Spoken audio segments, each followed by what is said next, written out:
Si el ritmo te lleva a mover la cabeza, ya empezamos con. West Virginia school teachers entering the 8th day of their strike. Oklahoma Education Association announced that schools across the state would shut down. Schools were closed Monday in Pueblo, Colorado, as teachers walked out. In Kentucky, thousands of teachers stormed the state capitol. Statewide teacher walkout is underway in the state of Arizona. But of course, Arizona is not alone.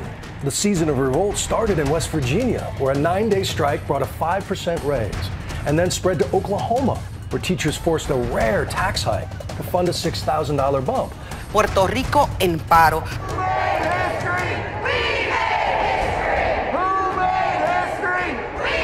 That's the sound of striking teachers in West Virginia. We virtually have no money to spend whatsoever. I mean, it's impossible to teach art on a $0 budget. As a teacher, you're pressured all the time to have your kids ready for college or ready for their future career. It's really difficult for them to be successful with all the barriers that are being put into place.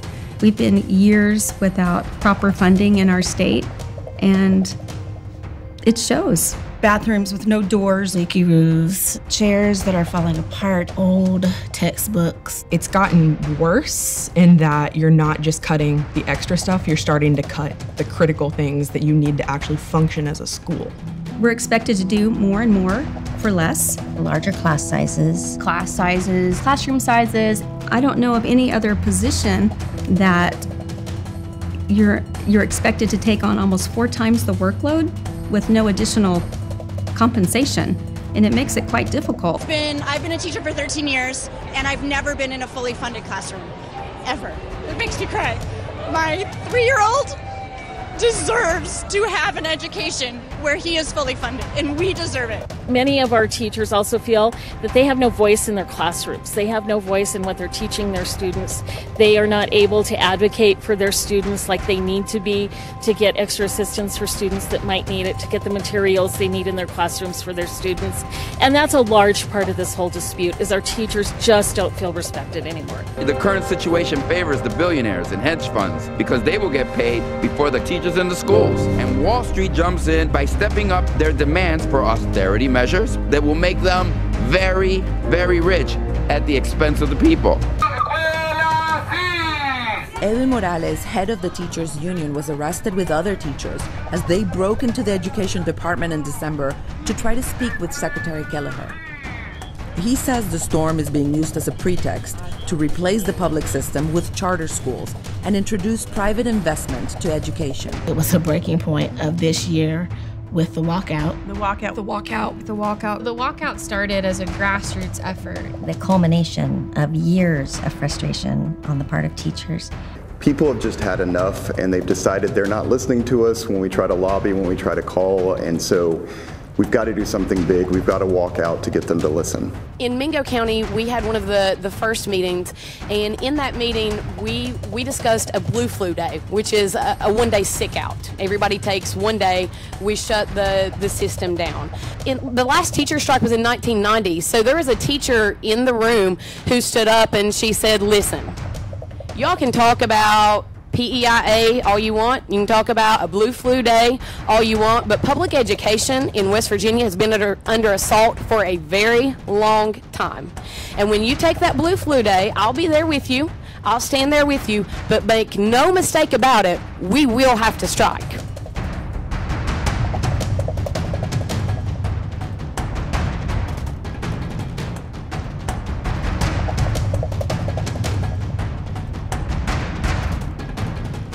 The cars tagged Red for Ed won't be here Thursday, so where will the kids go?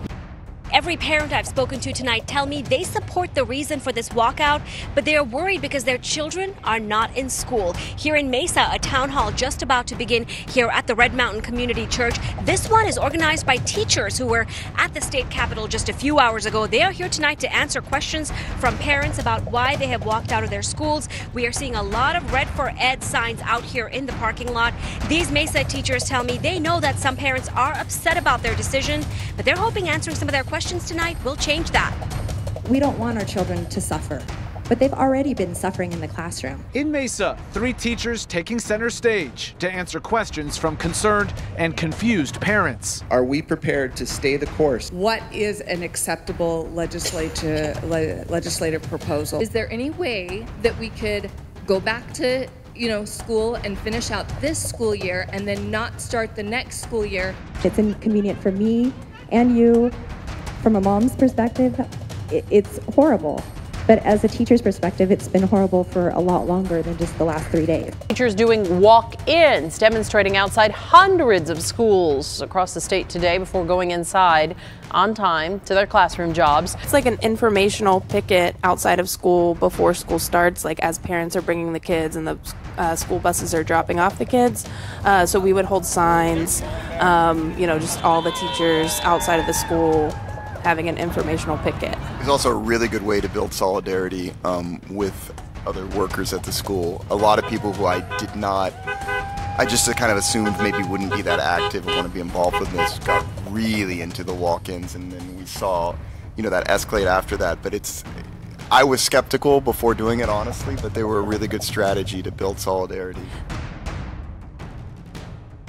Her tales of BYO books and a shot of her tiny pay stub went viral on Facebook and have since been followed by hundreds of snapshots of vermin-filled classrooms and tattered textbooks, improvised air conditioners, and a globe with 2 Germanys. Wednesday's walk-in will have similar numbers and feel to the walk-ins across the state last week. We're just really looking for community support for our movement. Teachers painted their car windows, students held up posters, and parents had the opportunity to speak with their child's educators about this movement. People that really support public education need to start asking candidates, do you really support public education, or are you just a mouthpiece? You're going to see a lot of statewide walk-ins with teachers and parents arm in arm walking in bold statewide solidarity throughout the halls of their school. It's going to be a powerful message and an important piece to this. And some of those walk-ins are starting only a week after the Red for Ed rally at the state capitol. The idea behind them is to not only show solidarity between faculty and teachers, but to also build community support and visibility for the Red for Ed movement. We need to do this to bring awareness to the lack of funding in Arizona, and so people realize that we are not doing this just for teachers and an increase in pay, but to fully fund education. Parents are also encouraged to participate, like Kelsey O'Neill, who is helping with the walk-in at her son's school in Chandler. I just got a text blast this morning that they don't have enough glue sticks. I mean, when teachers don't even have the supplies, how are our children getting the quality education that they deserve? Stickers and signs here in downtown that say, I don't want to strike, but I will. Is there talk of a teacher strike in Arizona right now? There's talk of everything. What there's talk of is getting our community to be involved in this, because we know our community values the education that our kids are receiving. At Ironwood High School, students are showing their solidarity. Our students, I think the light bulb clicked this week that, like, wait, if we don't have teachers and if we don't have proper funding, like, we're losing a ton of great teachers. We immediately thought about how our kids were going to eat. Half of our students live in poverty in West Virginia, and so before we went out, when it was looking like we were going to strike, we started around the state. We were contacting churches and food banks and starting to organize hot meals for kids and backpack programs for kids to fill up their backpacks. We've got a lot of families where both parents work. They've got young kids and they don't have the income to maintain a last-minute daycare need for their kids. For a lot of families, school is the solution. We are trying to support our students and their families in our community while we're doing what we have to do to, at the Capitol. These are all donations from the staff today, the food brought in. And we've been making sandwiches, putting food bags together so that our students don't go hungry. Those kids that need to be at school to at the very minimum, eat. We miss her. Hopefully it won't be too long. Get y'all money. We're ready. We're ready for the kids to come back. Get y'all money. We miss our baby. Bye. My students have reacted to the movement in a very positive way. Here at Bartlesville, We had a non-district sanctioned walkout. The students led it all on their own. We had nothing to do with it. I feel really good today that the school restarted, and I think the teachers had every right to do the strike because they deserve more money. My students learned more in this strike than I think we've ever taught in the classroom. They learned they could walk into this place too.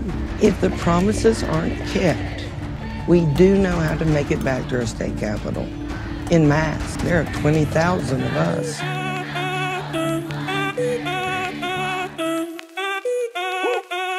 Si el ritmo te lleva a mover la cabeza, ya empezamos como es. Mi música no discrimina a nadie, así que vamos a romper. Toda mi gente se mueve, mira el ritmo como los tiene. Hago música que entretiene. El mundo nos quiere, me quiere a mí. Toda mi gente se mueve.